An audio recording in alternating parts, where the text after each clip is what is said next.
अस्सलाम वालेकुम नाज़रीन, साइट में भलीकार आऊँ आहियां मां सां गॾु नाज़िया मीर। नाज़रीन, पाकिस्तान ऐं भारत विच में जंग बंदीअ खां पोइ बि भारत जो जंगी जुनून बरक़रार आहे। मुसलसल अहिड़ा बयान अहिड़ा मामला साम्हूं अचनि पिया जंहिंखां पोइ असीं ॾिसूं था त जेका सीज़ फायर खां पोइ आर्ज़ी बुनियादनि ते जेका छिकताण में असांखे घटिताई नज़र आई आहे, हिकु भेरो ॿीहर उन में तमामु घणी तेज़ी अची बि सघे थी ऐं उन में मुख़्तलिफ़ असां ॾिसूं था तो उनमें तेज़ी ईंदे नज़र भी अचे पई। उन वाले सां नाज़रीन तमामु घणियूं अहम स्टेटमेंट साम्हूं आयूं आहिनि। DGISPR जो चवणु आहे उनखे गुज़िरियल ॾींहुं जेको खुज़दार में दहशतगर्दी जो हमलो थियो आहे उनखे बुनियाद बणाईंदे इहो ॼाणायो वियो त भारत पारां मुसलसल जेके अगराई चऊं, असां उनखे इंतिहा पसंद उनजी सोच चऊं, उनजो मुसलसल असांखे उनजी जेका सिलसिलो आहे उनजे नज़र अचण जो उहो मुसलसल जारी आहे, बाहि सां खेॾी रहियो आहे भारत। ऐं असीं अमुन जा हामी आहियूं, असांजी तरजीह हमेशह अमुन रही आहे, पर असीं हर वक़्तु जंग लाइ बि तयारु आहियूं ऐं जेकॾहिं कंहिंखे जंग ई घुरिजे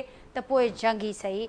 तमामु नाज़रीन हीअ जेका सूरत हाल हिन वक़्तु असांखे नज़र अचे पई, जेतोणीकि डायलॉग जी बि ॻाल्हि थी, पर असां ॾिठोसीं त उन डायलॉग जे हवाले सां ख़ुदि जिन ट्रैकड़ी कराई, जिन मुल्कनि पाकिस्तान ऐं भारत विच में सीज़ फायर कराई, ख़ासि करे अमेरिकी सदर ट्रंप जो हुन में तमामु वॾो किरदारु नज़र आयो। भारत उन ट्रैकड़ीअ खे बि मञण खां इनकार करे छॾियो आहे ऐं उन हवाले सां मुख़्तलिफ़ मुल्कनि जे किरदार खे बि बिल्कुलु उनजो इनकार नज़र अचे पियो। ऐं जेको डायलॉग वारी ॻाल्हि थी उन खां बि भारत मुसलसल फ़रार वठण जी कोशिशि में नज़र अचे पियो। इन वक़्तु ॿई मुल्क सफ़ारती सतह ते असांखे उन्हनि जूं कोशिशूं नज़र अचनि पियूं।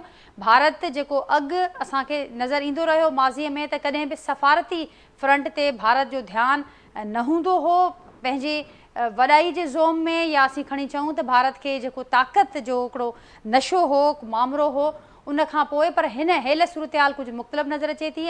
ज़रूरु असां एक्सपर्ट्स खां सम्झंदासीं त हिन भेरे जेको ट्याकड़ी खां इनकार आहे या डायलॉग खां फ़रार आहे, हीअ इन जो पुठियां मक़सदु छा आहे। मुसलसल बयान बि साम्हूं अचनि पिया। भारत सफ़ारती महाज़ ते हाणे भरपूर जवाबु ॾियण जी तयारी कई आहे। समूरी दुनिया आॾो पंहिंजो केस रखण जो हिकु ऐलान कयो आहे, जंहिंजे जवाब में पाकिस्तान बि भरपूर नमूने सां केस रखण जे लाइ हिकु डेलीगेशन जंहिंखे बिलावल भुट्टो ज़रदारी साहिबु लीड कंदो ऐं उहो जल्द दुनिया जे मुख़्तलिफ़ मुल्कनि जा जेके कैपिटल्स आहिनि उते वञी करे पाकिस्तान जो केस असराते नमूने सां रखिबो ऐं ज़रूरु ज़िक्र बि कबो त भारत ख़ासि करे हीअ जेके कुझु ॾींहं रहिया इन में कहिड़नि कहिड़नि इंटरनेशनल कानूननि जी भञकड़ी कई आहे, कहिड़े रीत भारत जी अॻिराई रही आहे ऐं उनखां अॻु माज़ीअ में बि जेको असां सां भारत जो जेको सुलूक या जेका भारत जी इंतिहा पसंद सोच रही आहे उहो पिणु दुनिया खे ॿुधायो वेंदो। उन ई कॉन्टेक्स्ट में जेके प्रोग्राम में गुफ़्तगू कंदासीं, असीं ॾिसूं था त जेको ही समूरो एपिसोड थियो उनखां पोइ जेका जंगबंदी थी, ताज़ी जेका सूरत हाल नज़र अचे पई, पोइ असीं सफ़ारती महाज़ जी ॻाल्हि कयूं, मुल्क जो मुआशी फ्रंट चयूं, मुल्क जो सियासी महाज़ चयूं, हर पासे चैलेंजिस नज़र अचनि पिया। अॼु के पंहिंजे प्रोग्राम में गुफ़्तगू कंदासीं उन हवाले सां मुख़्तलिफ़ महाज़नि ते जेके चैलेंजिस मौजूदु आहिनि उन जो हल छा आहे, कहिड़े रीत अॻियां वधणु घुरिजे पाकिस्तान जी सिविलियन तोड़े अस्करी क़यादत खे, उन हवाले सां गुफ़्तगू कंदासीं। जेको पैनल मूंसां गॾु मौजूदु आहे उनजो तारुफ़ सां कराईंदसि। अॼु के प्रोग्राम में मूंखे जॉइन कयो आहे नेशनल सीनियर डिप्लोमेट आहिनि हसन हबीब साहब, वीडियो लिंक ज़रिए अॼु के प्रोग्राम जो हिसो आहिनि। सीनियर सहाफ़ी तज़िया निगार डेली सिंधिया जा एडिटर आहिनि एजाज़ महर साहब, वीडियो लिंक ज़रिए जो प्रोग्राम जो हिसो आहिनि। कुझु देरि खां पोइ नाज़रीन नाले वारा माशी माहिर आहिनि डॉक्टर अयूब महर साहब, उहे पिणु मूंखे अॼु के प्रोग्राम में जॉइन कंदा। अवां ॿिन्ही जी महिरबानी, अवां प्रोग्राम लाइ वक़्तु ॾिनो ऐं अवां ॿिन्ही जी इजाज़त सां जैसा अवां जी इजाज़त सां हसन साहब आपसे गुफ्तगू का आगाज़ करती हूँ। मैंने इंट्रो में भी कुछ जिक्र किया, जंगी जुनून गो के सीज़ फायर हो चुका, लेकिन जंगी जुनून या इंतहा पसंद रविश कहें वो बरकरार नज़र आती है और बड़ी अहम स्टेटमेंट्स भी इसके बाद सामने आई हैं DGISPR की जानिब से। कैसे देखते हैं आप सारी सूरत हाल को, और अब आने वाले दिनों में एक सफ़ारती वफ़द जा भी रहा है दुनिया के मुख्तलिफ ममालिक में, सफ़ारती महाज पर जो चैलेंजेस हमें इस वक्त दरपेश हैं कि कैसे देखते हैं आप उनको? बहुत शुक्रिया नाजिया।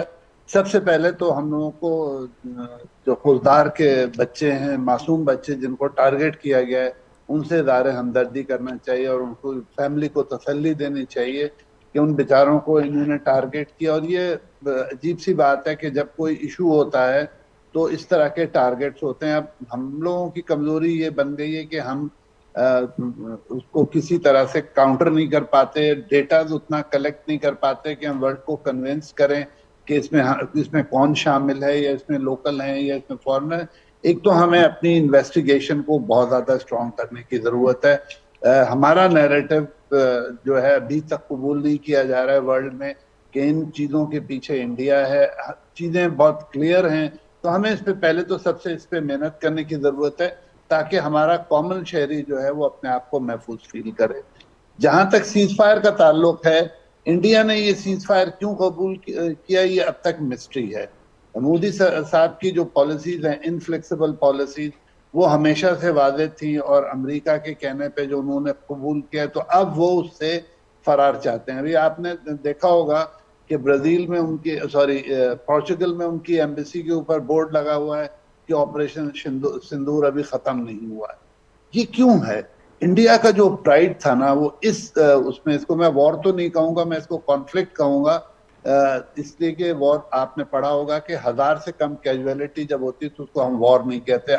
जो इंटरनेशनल लॉ वाले लोग हैं, इंडिया का प्राइड जो है वो बहुत बुरी तरह से वूंड हुआ है। वो कश्मीर जिस पे वो पर्दा डालते थे, all of a sudden internationalise हो गया। आपको पता है, अभी मैं तेहरान डायलॉग फोरम में था, वहां हर आदमी, पहले मैंने कभी नहीं सुना था, हर आदमी क्यूबा से लेके इंडोनेशिया तक का जो आदमी था, वो बोल रहा था कि कश्मीर पे बात होनी चाहिए। ये हमारी इतनी बड़ी फतह है कि आप शायद उसको और मैं उसको मेजर नहीं कर सकते हैं। कि एक तो वो जो इशू जो इन्होंने बायलैटरल बायलैटरल कह के छुपाया हुआ था, वो अब दुनिया के सामने, और हर आदमी को पता है कि जब तक कश्मीर हल नहीं होगा, तब तक साउथ एशिया में अमन नहीं होगा।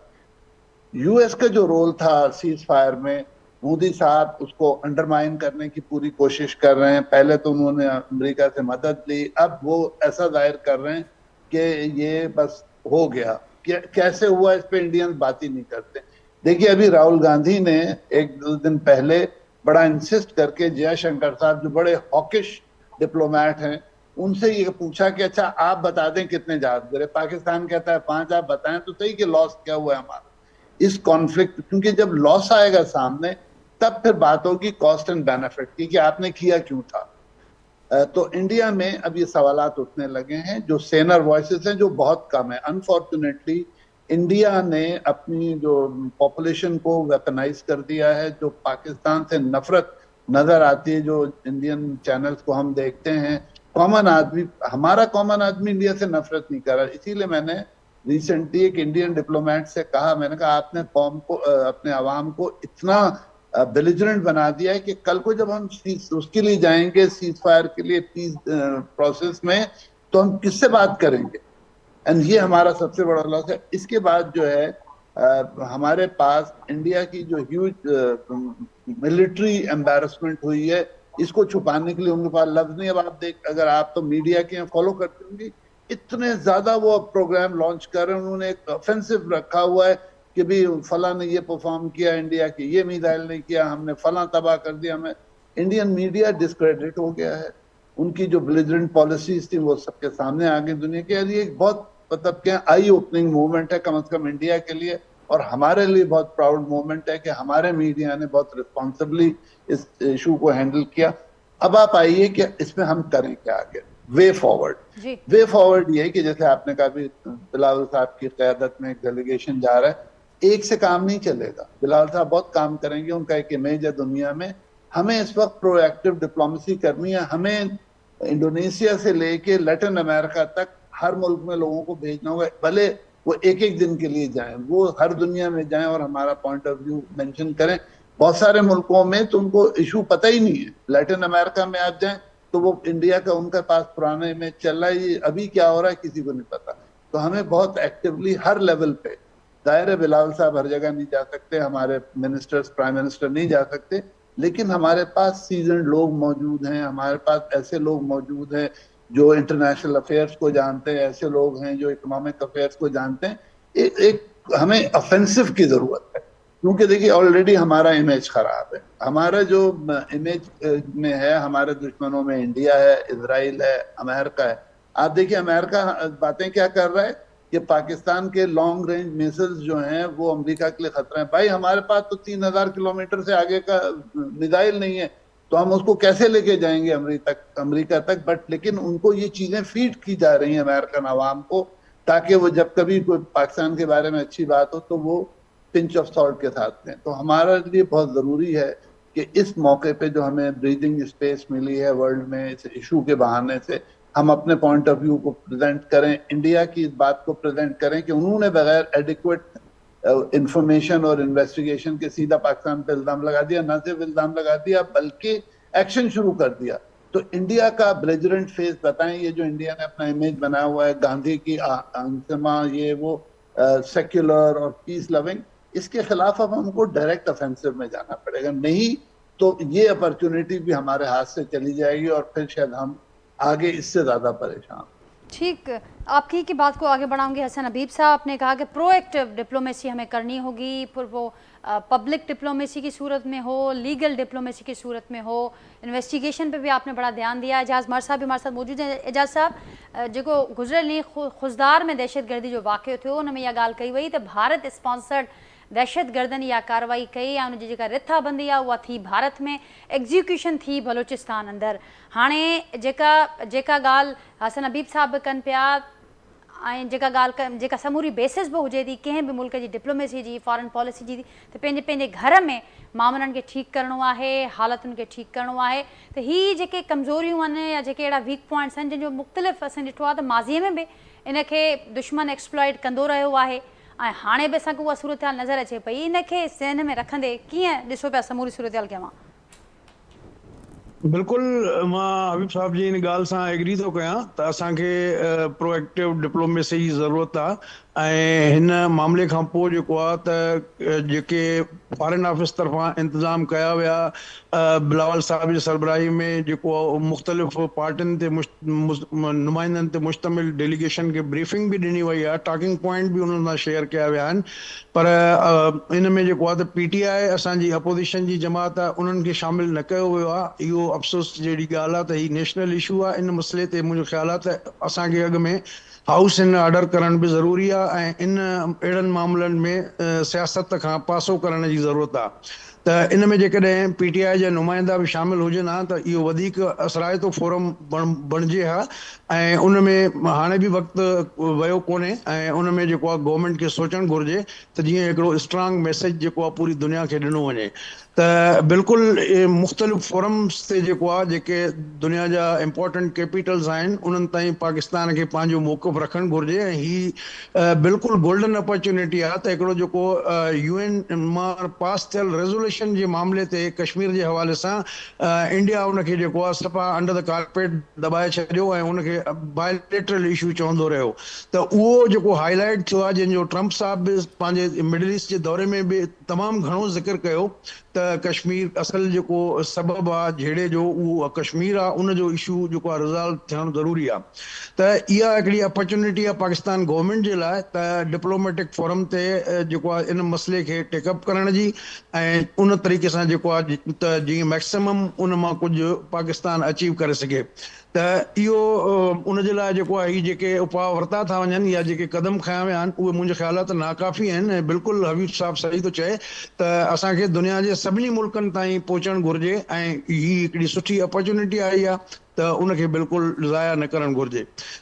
जेतिरे क़दुरु जेको तव्हां इंडिया जे हवाले सां ॻाल्हि पे कई त उहो कंहिं हाणे जेको आहे ॻाल्हियुनि जे हवाले सां जेको आहे उहो नटाए पियो त डेफिनेटली कि इन में जेको जीअं तरीक़े सां सदर ट्रंप अनाउंस कई आहे सालसी ऐं डील जे हवाले सां फायरबंदी जो ऐलान कयो त डेफिनेटली कि उन्हनि पंहिंजी का गारंटी यकीनन वरिती हूंदी। उन में बिल्कुलु इहे बि ॻाल्हि रिपोर्ट थी त मोदी साहब जेको आहे को टाइम घुरियो त असांखे फ़िलहाल कुझु हफ़्ता जेको आहे त ॻाल्हियुनि जे लाइ ज़ोर न विझो ऐं थोरो असांखे पंहिंजो स्टेबल थियणु ॾियो, उन खां पोइ जेको आहे कंहिं थर्ड कंट्री में जेको आहे वेही असां ॻाल्हियूं कंदासीं।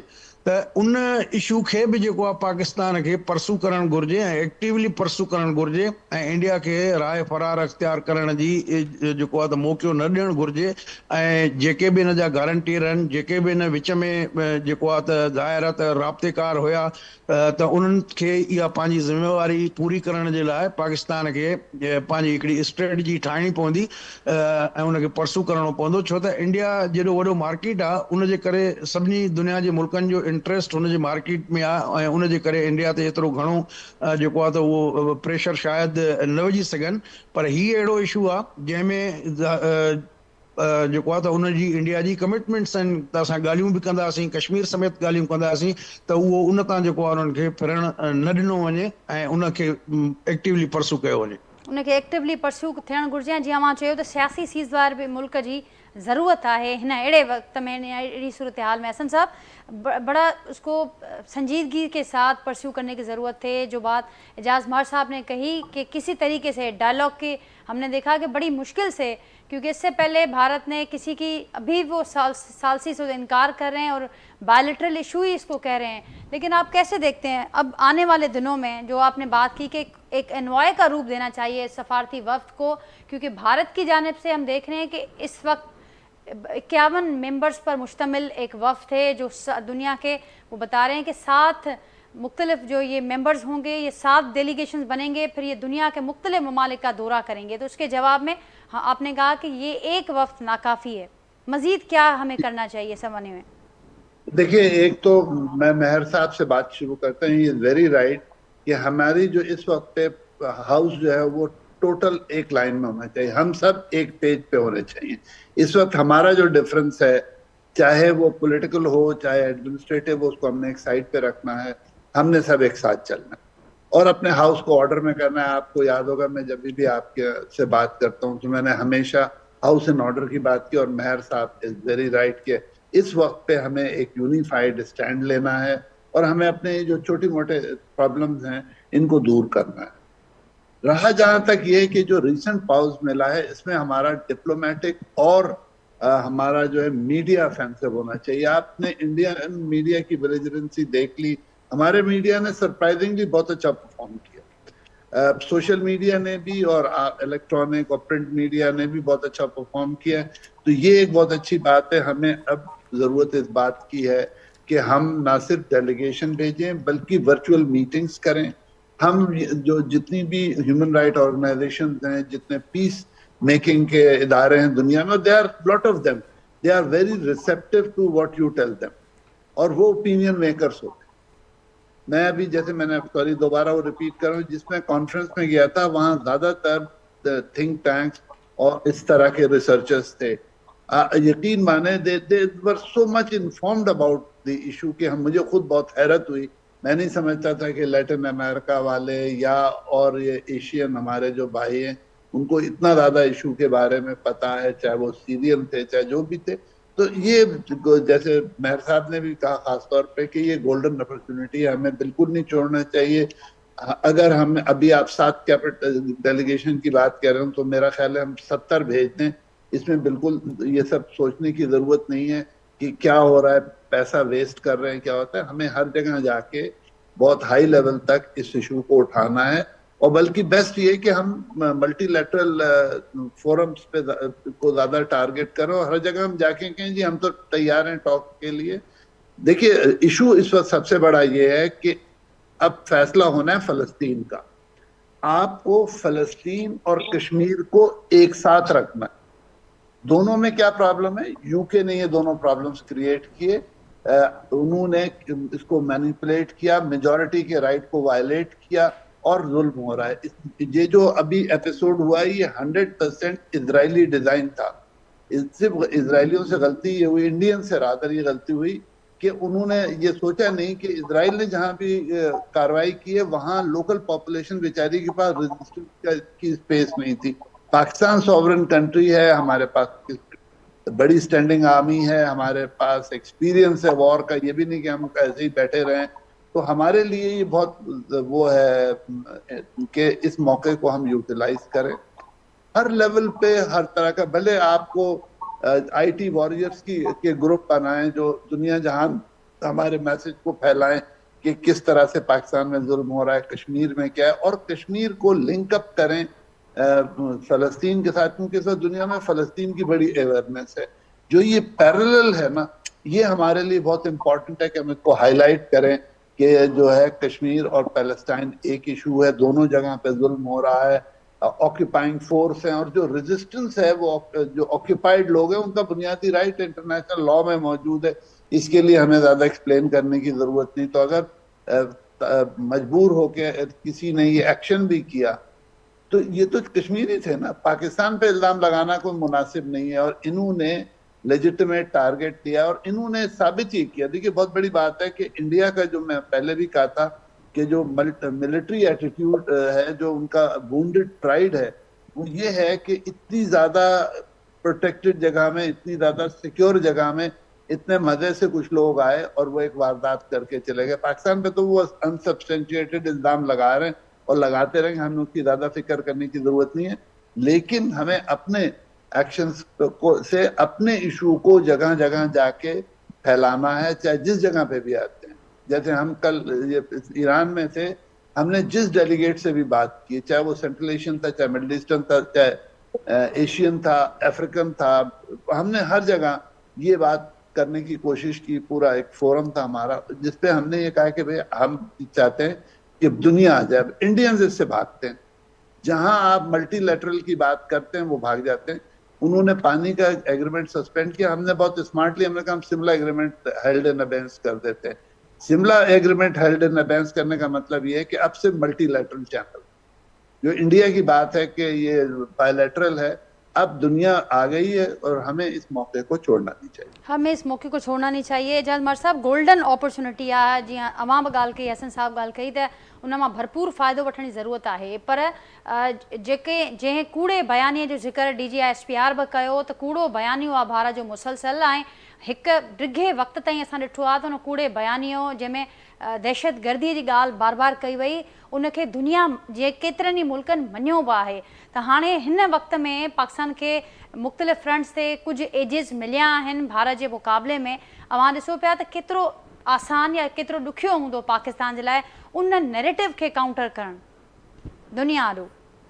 यकीनन ॾुखियो हूंदो, पर उन में पाकिस्तान वटि जेको आहे स्ट्रांग एविडेंस मौजूदु आहे। ऐं तव्हां ॾिठो त जेको UN में ब्रीफिंग थी कुझु ॾींहं अॻु, उते बि जेको आहे त जेको डोज़ियर ॾिनो वियो ऐं जेको ही जाफर एक्सप्रेस ते हमिलो थियो या ॿिया जेके वाक़िया थिया आहिनि दहशतगर्दीअ जा, तव्हां सवेर बि ज़िक्र कयो इन कलो के वाक़िए जेको इहो खुशदार वारे हवाले सां, त उन्हनि में बि जेको आहे त पाकिस्तान खे ठोस एविडेंस जेको आहे उहे रखणा पवंदा दुनिया ॾाढो। जीअं हिकिड़ो कन्विंसिंग जेको एविडेंस हूंदो त उन सां ई हिकिड़ो ओपिनियन बिल्ड थी सघे थो। ऐं जेके ॿिया मल्टी फोरम आहिनि, जीअं साईं बि ॻाल्हि कई, त जेके ह्यूमन राइट्स बॉडीज़ आहिनि या जेके राइट्स ग्रुप्स आहिनि, त उन मुल्कनि जे ताईं त ठीकु आहे, पर जेके इंटरनेशनल इदारा आहिनि, तंज़ीमूं आहिनि, उन जे लाइ बि जेको आहे पाकिस्तान खे हिकिड़ी एग्रेसिव पंहिंजी स्ट्रेटजी ठाहिणी पवंदी, त जीअं उन्हनि ताईं बि इहो पहुचे मामिलो। ऐं ख़ुदि जेका इंटरनेशनल मीडिया में ओपिनियन मेकर्स आहिनि, उन्हनि खे बि अप्रोच करणु घुरिजे, त जीअं उन्हनि खे हिकिड़ी ॻाल्हि सम्झाए सघिजे त जीअं हू उन ते पंहिंजो ओपिनियन फॉर्म कनि या को राइट अप वग़ैरह जेको आहे लिखनि, त उन सां बि हिकिड़ी हेल्प थी सघे थी। त मां सम्झां थो त पाकिस्तानी जेको फॉरेन ऑफिस आहे उन जे लाइ हिकिड़ो चैलेंजिंग टास्क आहे ऐं मुख़्तलिफ़ फोरम ते घण रुखे तरीक़े सां इन शइ खे अॻिते वधाइण जी ज़रूरत आहे।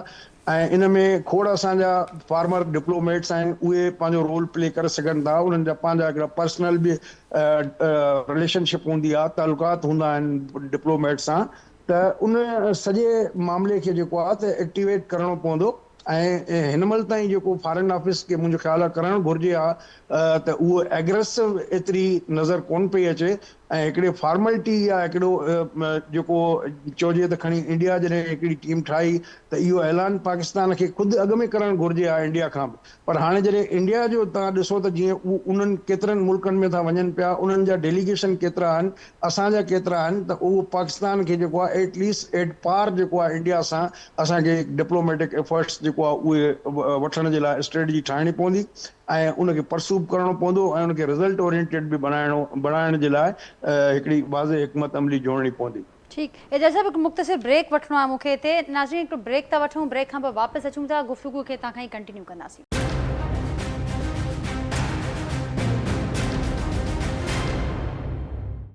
वेलकम बैक नाज़रीन, अवां खे हिकु भेरो ॿीहर भली कार। असांजी ॻाल्हि ॿोल जारी आहे पाक भारत जंग बंदीअ खां पोइ मुल्क जी सूरत हाल माशी सियासी ऐं सफ़ारती मुआज़ ते मुल्क के दरपेश चैलेंजिस ऐं उन जो हल वे फॉर्वर्ड उन ते असीं ॻाल्हायूं पिया।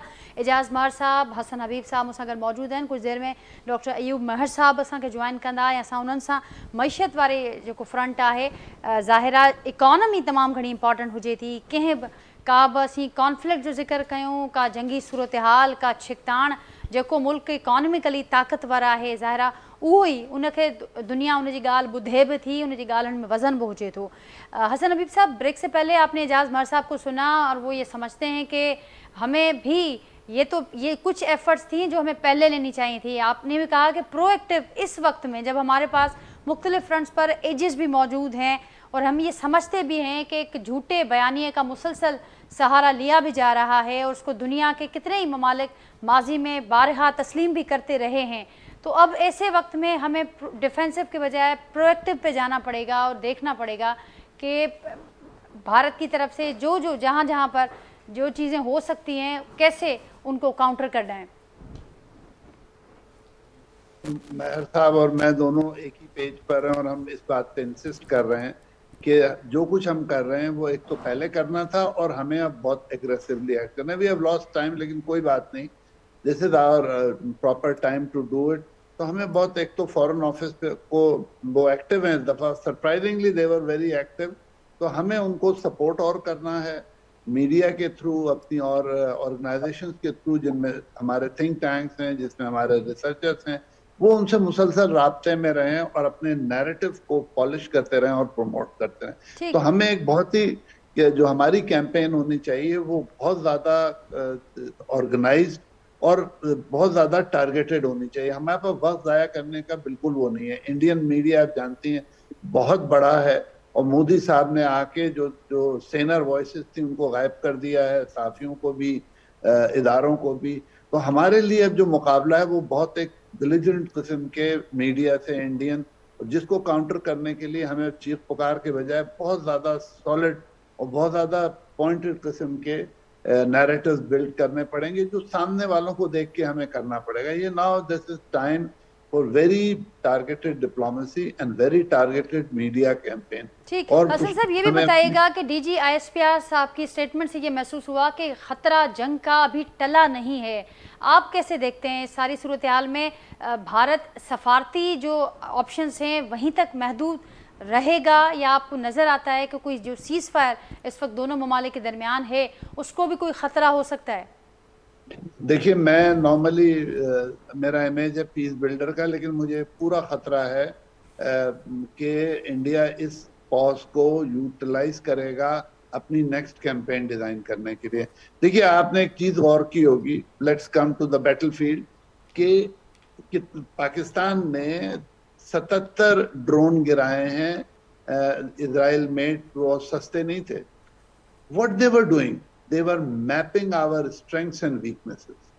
नेक्स्ट कैंपेन इतनी आसान नहीं होगी रेजिस्ट करना हमारे लिए। हमें बिल्कुल अलर्ट में रहना चाहिए। हमें अपने असेट्स जो हैं हमारे military and nuclear and all civil, उनकी हिफाजत का इंतजाम करना चाहिए। और ये बहुत जल्दी हो सकता है। मैंने आपको शायद पहले मैं शुरू में कहा था कि एक तस्वीर में देख रहा था 2 दिन पहले कि लिस्बन में जो इंडियन एम्बेसी है उसके ऊपर एक बहुत बड़ा पोस्टर लगा हुआ है कि ऑपरेशन सिंदूर खत्म नहीं हुआ है। तो इंडिया विल ट्राई टू रीऑर्गेनाइज, अपनी वो गलतियों को रिहर्स करेंगे और इस दफा जब वो आएंगे तो हमें बहुत ज्यादा एहतियात की जरूरत है टू एक्ट। तो अब उन्हें हमारी स्ट्रेंथ्स पता है, पहले शायद इतने ज्यादा वो वाकिफ नहीं थे, वो जल्दबाजी कर गए थे, लेकिन this time when they will come हमें बहुत ज्यादा बहादुरी और बहुत ज्यादा प्लानिंग की जरूरत है। ठीक, हसन हबीब साहब, हमें डॉक्टर अयूब महर साहब ने भी ज्वाइन किया है। अयूब महर साहब अस्सलाम वालेकुम। अयूब महर साहब अस्सलाम वालेकुम, मेरी आवाज़ आप तक पहुँच रही है? नाज़रीन, राब्तो मुनक़िद थी वियो, कोशिश कंदासीं त डॉक्टर अयूब महर साहब सां असीं जो असांजो राब्तो बहाल थिए ऐं उन्हनि खां बि ज़रूरु असां ख़ासि करे मईशियत जे हवाले सां मुआशी फ्रंट ते जेके चैलेंजिस हिन वक़्तु मुल्क खे आहिनि या कर खणनि पिया, उन्हनि जे हवाले सां छा हिकमत अमली हुअणु घुरिजे, उन ते असां ज़रूरु डॉक्टर अयूब महर साहब जी राय प्रोग्राम में शामिल कंदासीं। एजाज़ महर साहब, अव्हां वटि ईंदसि। जेका ॻाल्हि हसन हबीब साहब कई त ही वक़्तु ख़तरो मौजूदु आहे, उहो असां बार बार जेके प्रेस कॉन्फ्रेंसिस थियनि पियूं, जेके स्टेटमेंट्स अचनि पियूं, उन मां बि महसूसु करे सघिजे पियो, कार्रवायूं बि नज़र अचनि पियूं, बयान बि मौजूदु आहिनि। ही पॉज़ खे न्यूट्रलाइज़ करे करे अञा वधीक कंहिं शइ सां साम्हूं अची सघनि था, त ख़तरो मौजूदु आहे। अव्हांखे बि इहा शइ लॻे पई त हीअ जेको सीज़ फायर हिन वक़्तु थियो आहे, जंहिंखे ख़ुदि भारत आर्ज़ी चयो आहे, त उनखे अञा बि ख़तरा बरक़रार आहिनि। बिल्कुलु ख़तरो त पंहिंजी जाइ ते मौजूदु आहे, पर जेकॾहिं गिवन सिचुएशन में इंडिया वरी को एग्रेसिव का मूव करे थो ऐं अटैक करे थो, त उहो ज़ाहिर आहे उनखे इहे इन जी ॻाल्हि जी बि रियलाइज़ेशन आहे त उनजो जवाबु पाकिस्तान जेको आहे भरपूर तरीक़े सां ॾींदो। ऐं पाकिस्तान जहिड़े तरीक़े सां उन्हनि जूं वेबसाइट ब्लॉक करे, साइबर अटैक कया, उन्हनि जी बिजली बंदि करे छॾी, ऐं अञा ताईं उन्हनि जूं गवर्नमेंट्स जूं मुख़्तलिफ़ वेबसाइट जेको आहे उहे बहाल न थी सघियूं आहिनि, ऐं उन्हनि जी डेटा लीक कई आहे जहिड़े तरीक़े सां, ऐं हिकिड़ो मल्टी फोरम ते अटैक हुयो। त उहो बावजूदि हिन जे त उहो हिकिड़ो लिमिटेड एक्शन हुयो ऐं तमामु थोरे अरसे में इहा ॻाल्हि थी।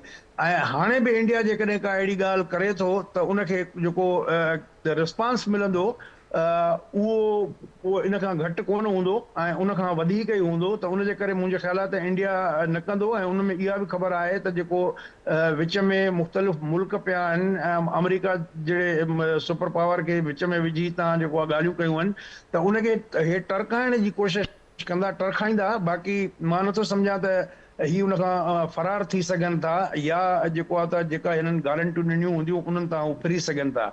बहरहाल हिकिड़ो माहौल अहिड़ो जोड़ींदा जीअं हुननि खे पंहिंजी बिहार में इलेक्शन बि ड्यू आहे, त उनखे हैंडल करण जे लाइ हिकिड़ो माहौल अहिड़ो तयारु कंदा जीअं पंहिंजे माण्हुनि खे थोरो पंहिंजी मीडिया जी कूड़ बदूड़ जी जेको आहे मदद सां उन्हनि जो हिकिड़ो माइंड मेकअप कनि, ऐं जेको ज़ख़्म खे लॻो आहे, हिकिड़ो गुरूर हुयो, तकबर हो, त असां वटि राफेल आहिनि, असां वटि जदीद आर्मी आहे, असां वटि जदीद टेक्नोलॉजी आहे, असां वटि जेको आहे त उहो मिसाइल डिफेंस सिस्टम आहे।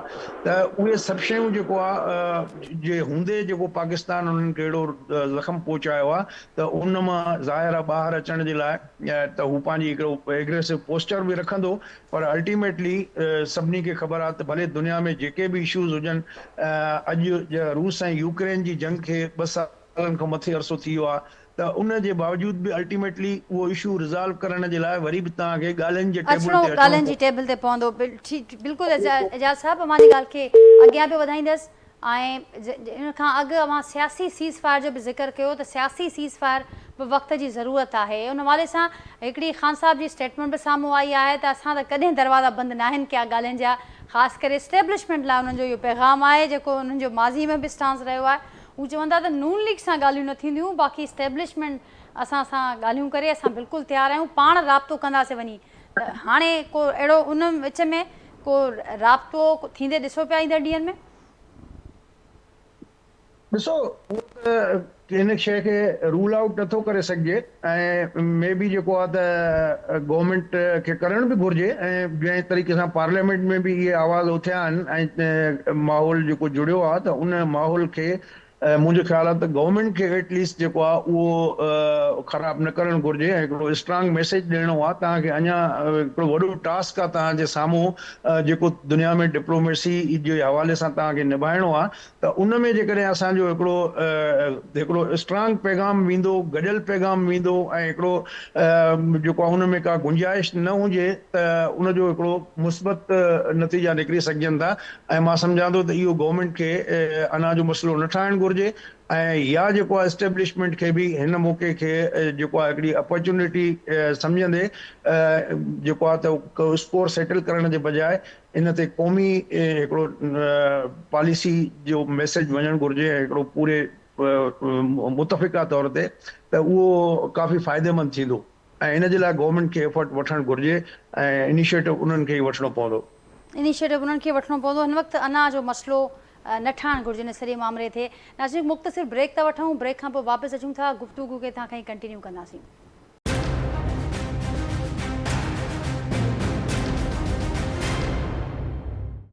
वेलकम बैक नाज़रीन, प्रोग्राम में हिकु भेरो ॿीहर तव्हांखे भलीकार ॻाल्हि ॿोल जारी आहे। ऐं हींअर असांखे जॉइन किया है नाले वाला मुआशी माहिर डॉक्टर अयूब महर साहब। अयूब महर साहब, आपको वेलकम करती हूँ प्रोग्राम में। हमारे साथ एजाज महर साहब भी मौजूद हैं, हसन हबीब साहब मौजूद हैं।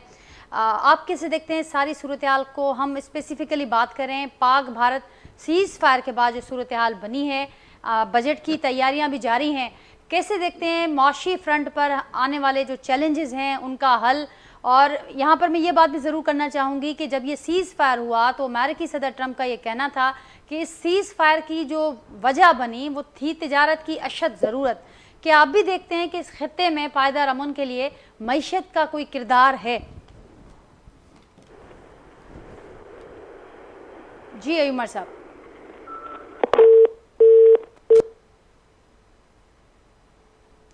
नाज़रीन, राब्तो मुनक़िद थी वियो आहे अयूब महर साहब सां। असांजी कोशिशि आहे त अयूब महर साहब सां असांजो राब्तो थी सघे ऐं इन मौज़ू ते बि असां ज़रूरु इन पॉइंट ते ॻाल्हाए सघूं। हसन हबीब साहब, जब तक हमारा राब्ता बहाल हो और हम ज़रूर ये बात शामिल करेंगे अयूब महर साहब की, आप इस पर कुछ कॉमेंट करना चाहेंगे? मईशत के हवाले से बड़ी बात हुई, ज़ाहिर है हम सब जो हैं वो अपनी मईशत के बारे में बेतहाशा कंसर्न है और होना भी चाहिए। हमारे जो मईशत के मसाइल हैं, मईशत की वजह से ही हमारा ये इतना ख़राब इमेज है कि हम हर रोज़ जा रहे होते हैं IMF के पास, तो हमारी जो बाकी डोनर्स हैं उसकी वजह से हमारे जो डिप्लोमेटिक इनिशिएटिव्स हैं वो भी कॉम्प्रोमाइज़ हो जाते हैं। हम अमेरिका गलत भी करें तो बोल नहीं सकते, यूरोप कुछ भी करें हम नहीं बोल सकते, अब हम मिडिल ईस्ट और चाइना उनके बारे में भी कुछ नहीं बोल सकते। तो हमारे ऑप्शंस लिमिटेड इसलिए हैं कि हमारी इकोनॉमी खराब है। हमारी इकोनॉमी का मेजर प्रॉब्लम जो मैं समझता हूँ, I am not a economist, Ayub साहब आएंगे तो ज्यादा तफसील करेंगे, दैट इज मिसमैनेजमेंट। हमारा जो मैनेजमेंट का मसला इकोनॉमिक, वो सबसे बेहतर मुसीबत है। फिर हमें गवर्नेंस के मसाइल हैं, सिक्योरिटी का मसला है, टैक्स कलेक्शन का मसला है, और ये हमारी गवर्नेंस जो है, जो स्टेट की रेट है वो इतनी कमजोर है कि आप देखें स्टेट की जमीनों पे लोग कब्जा कर लेते हैं, टैक्स नहीं दे रहे और दूसरे। फिर हमारी जो परसिस्टेंट जो प्रॉब्लम आ रहा है वो हमारी low economic and industrial growth. अगर हमारी इकोनॉमी ग्रो कर रही होती तो शायद ये मसाइल नहीं थे। मुझे याद है जब मैंने डिप्लोमेटिक सर्विस शुरू की थी 80s में, हम ह्यूज प्रोग्राम्स रन कर रहे होते थे, उसमें अफ्रीका की डेवलपमेंट, एशिया की डेवलपमेंट, टेक्निकल कोर्सेज थे, ऐसे काम थे कि जो अब मैं सोच भी नहीं सकता हूँ। और हम उन प्रोग्राम्स को रन करते थे, और आप यकीन माने जो हमारे टेक्निकल प्रोग्राम्स है जो जापान के साथ हमने बैठ के डिजाइन किए थे जायका के, वो इतने थे कि मुल्क लड़ते थे कि नहीं हम पाकिस्तान जाएंगे। दैट वाज आवर स्ट्रेंथ, जो अब हमारा कमजोर हो गया इसलिए कि अब हमारे पास कैश ही नहीं है इन सब कामों के लिए। अच्छा, फिर हमारे पास जो इंटरनल मसाइल हैं उनमें पुअर इंफ्रास्ट्रक्चर है। अब आप कहने की जरूरत नहीं, हम सबको पता है कि सिंध में जो अस्पताल है उनमें कुत्ते के कांटे का टीका नहीं है, जो एक गरीब आदमी के बच्चे के लिए बहुत जरूरी। तो हमें हेल्थ इंफ्रास्ट्रक्चर पे जोर देने की जरूरत है। फिर हमारे पास लो क्वालिटी एजुकेशन है। आप यकीन माने कि हमारे पास अब सबसे बड़ा मसला ये है कि जो लोकल सपोर्ट है, जैसे अच्छा टेक्नीशियन, अच्छा मेसन, अच्छा वॉल पेंटर, कुछ भी नहीं है। अच्छा मैकेनिक नहीं है, HVAC यानी एयर कंडीशनिंग वेंटिलेशन का के एक्सपर्ट नहीं है। आप याद करें 70s में हमारे सबसे ज्यादा जो लोग बाहर जाते थे वो इन सब्जेक्ट्स पे जाते थे। स्टील वर्कर्स नहीं है हमारे पास मेडिकल स्टाफ नहीं है ट्रेन। तो ये जो हमारे पास है, प्लस फिर हमारा इंफ्रास्ट्रक्चर बहुत वीक है। रेल आपके सामने, हर महीने में 2 दफा पता चला कोई एक्सीडेंट होता है, डिरेलमेंट। बिल्कुल हसन हबीब साहब, बिल्कुल आप दुरुस्त फरमा रहे हैं, और हमारे साथ मौजूद भी हैं उमर साहब, मजीद उनसे भी जानते हैं। अयूब साहब, आपको मेरी आवाज़ आ रही है? जी आ रही है आवाज़। जी अयूब साहब, बताइएगा कैसे, क्या देखते हैं आप मईशत के हवाले से, हमें क्या बताएंगे? माशी महाज पर दरपेश चैलेंजेस, उनका हल, और पाक भारत जंगबंदी के बाद जो सूरत हाल बनी है, इसमें आप कैसे देखते हैं ओवरऑल मईशत का? दो चीजें तो बिल्कुल वाज़ेह है कि ये जो बजट है उस तरह से, मतलब है हम इसको इजी नहीं ले रहे, क्योंकि इसमें 2 चीजें बहुत वाज़ेह हैं। एक तो ये कि IMF की तरफ से जो कंडीशन 11 कंडीशन की गई हैं और उनका इम्पैक्ट आना है, अगर वो की कंडीशन नहीं है, लेकिन बहरहाल एक डाइवर्जन उनमें रिकमेंड की गई है। तो बहुत सारी चीजें हमें बजट में नई इनकॉर्पोरेट करनी है, जिसमें कुछ नए लीवीज हैं, डेवलपमेंट एक्सपेंडिचर से रिलेटेड कुछ उसमें चीजें शराइत रखी गई हैं, टैक्स सिस्टम के बारे में खास तौर पे बात की गई है। और दूसरा ये कि ये पोस्ट कन्फ्लिक्ट बजट है, कन्फ्लिक्ट के बाद की बात है, इंडो पाकिस्तान कन्फ्लिक्ट के बाद की। तो इसमें हम इग्नोर नहीं कर सकते कि हमें कुछ उन फ्रंट्स पर ट्रेड की बात भी आप कर रही थी अभी, यकीनन ट्रेड की तरफ भी, ट्रेड की कम्पिटेटिवनेस बढ़ाने की भी बात भी है, और डिफेंस एक्सपेंडिचर इनको अब कट नहीं किया जा सकता, खासतौर पे मौजूदा सूरत हाल में। तो अब देखना यह है कि अगर इन एक्सपेंडिचर को और इन रिक्वायरमेंट को मीट करने के लिए अगर टैक्स रेवेन्यू बढ़ाने पे जोर दिया जाए, जो एसबीआर ने इंडिकेट भी किया है कि 600 बिलियन रुपीस के नए टैक्सेस की बात हो रही है, वो टैक्सेस इंट्रोड्यूस करते हैं तो वो भी एक ड्रास्टिक पॉइंट है, वो इकोनॉमी के लिए अच्छा नहीं होगा। दूसरा ये कि कट कहां से करते हैं वो एक्सपेंडिचर को, मेरा अपना अंदाजा ये है कि ऐसे मौके पे जो डेवलपमेंट एक्सपेंडिचर होते हैं नॉर्मली उनको सेक्रीफाई किया जाता है। तो उसमें कौन से डेवलपमेंट एक्सपेंडिचर हैं जिस पर हम कंप्रोमाइज कर सकते हैं, कहां कट कर सकते हैं, ये इंतजार करना होगा। अभी ये बहरहाल 2-3 इंपॉर्टेंट फ्रंट हैं जिसकी बेस पर हम कह सकते हैं कि बजट जो है वो यूजुअल नहीं होगा, अगरचे फाइनेंस मिनिस्टर साहब ये कह चुके हैं कि हम इस अपने स्कोप में रहते हुए, दायरा कार में रहते हुए अपनी डिफेंस रिक्वायरमेंट भी पूरी कर लेंगे और कोई बड़ी मेजर चेंज नहीं आएगी। लेकिन मौजूदा हालात में जो सूरत हाल नजर आ रही है उसमें IMF की कंडीशनलिटीज प्लस जो हमारे कॉन्फ्लिक्ट क्रिएट हो गए इंडिया से, उसमें ये एक रिवायती बजट नहीं होगा। ठीक, बहुत शुक्रिया डॉक्टर अयूब उमर साहब। नाज़रीन, डॉक्टर अयूब उमर साहब के मबूदों कुछ अहम पॉइंट्स जेके हुआ वो असां सां शेयर किया त ही ज़ाहिरा पोस्ट कॉन्फ्लिक्ट बजट आहे, त ही जेका हर भेरे वारी जेका बजट हुजे थी, जेका रिवायती बजट असां वटि हुजे थी, उन खां तमामु घणी मुख़्तलिफ़ हूंदी है। जा सभु आख़िर में अवां खां वठंदसि फाइनल कॉमेंट। जी बिल्कुल, ही पोस्ट कॉन्फ्लिक्ट बजट जेका है इहो ई सबब आहे त ॿ जेके वॾियूं जमातूं आहिनि इक़्तिदार जी भाईवार पार्टियूं, पीपल्स पार्टी ऐं मुस्लिम लीग नून, उन्हनि ॿिन्ही में डिफेंस बजट 18% वधाइण जे हवाले सां इतफ़ाक़ कयो आहे ऐं ॿियूं ज़रूरी उपाउ बि वरिता विया आहिनि पंहिंजो रेवेन्यू इंक्रीज़ करण जे लाइ। सेल्स टैक्स जो जेको मॉनिटरिंग जो निज़ाम आहे उहो सॉफ्टवेयर जेको आहे AI सां कनेक्टेड आहे, उनखे मॉनिटरिंग के निज़ाम खे काफ़ी बहितर कयो आहे। उन में जेके टैक्स इवेजन आहिनि, जेके टैक्स चोरी आहे उनखे रोकण जे लाइ ऐं जेका प्रोडक्शन माण्हू घटि था ॿुधाइनि ऐं जेका उनजी मॉनिटरिंग सख़्तु कई वई आहे। सीमेंट सेक्टर आहे, सिगरेट इंडस्ट्री आहे ऐं प्लस जेके ॿियूं इंडस्ट्रीज़ आहिनि इन सां रिलेटेड जितां पोटेंशियल आहे टैक्स कलेक्शन जे वधीक हुजण जो, त उहे उपाउ बि FBR वरिता आहिनि ऐं उन में जेको अॻु में मैनुअल सिस्टम ते दारोमदार हूंदो हो उहो घटि खां घटि कयो पियो वञे ऐं उन में जेको जदीद सिस्टम आहे AI सां रिलेटेड ऐं सॉफ्टवेयर सिस्टम आहिनि टैक्स जे हवाले सां मॉनिटरिंग ऐं कलेक्शन जा, त उहो टेक्नोलॉजी जो इस्तेमालु वधायो वियो आहे त उन जा यकीनन हिकिड़ा मस्बत असर ईंदा ऐं तव्हां ॾिठो त IMF जे कंडीशन जे करे या पाकिस्तान जे पंहिंजी विल जे करे जेके उपाउ वरिता आहिनि उन खां पोइ मोदीज़ या जेके ॿियूं दुनिया जूं इंटरनेशनल एजेंसीज़ आहिनि उन्हनि रेटिंग बहितर कई आहे ऐं आलमी बैंक बि हाणे इहो चवे थी त 3.2 ग्रोथ रेट जेको आहे उहो एक्सपेक्टेड आहे। त मुंहिंजो ख़्यालु आहे त हिकिड़े असां सही डगर ते हलिया आहियूं ऐं इनखे मज़बूत करणो आहे ऐं अञा वधीक इनखे अॻिते हलाइण जे लाइ जेको हिकिड़ो ढांचो ठाहियो आहे उन ते सख़्तीअ सां अमल दरामद करण जी ज़रूरत आहे। ठीक है, एजाज साहब बड़ी मेहरबानी मांजी। असन हबीब साहब बहुत शुक्रिया आपका। नाज़रीन, डॉक्टर अयूब उमर साहब असां अगर कुछ देर लाइ मौजूद हुआ, कुछ टेक्निकल इशूज़ जे करे उन्हनि सां डिघी ॻाल्हि ॿोल न थी सघी।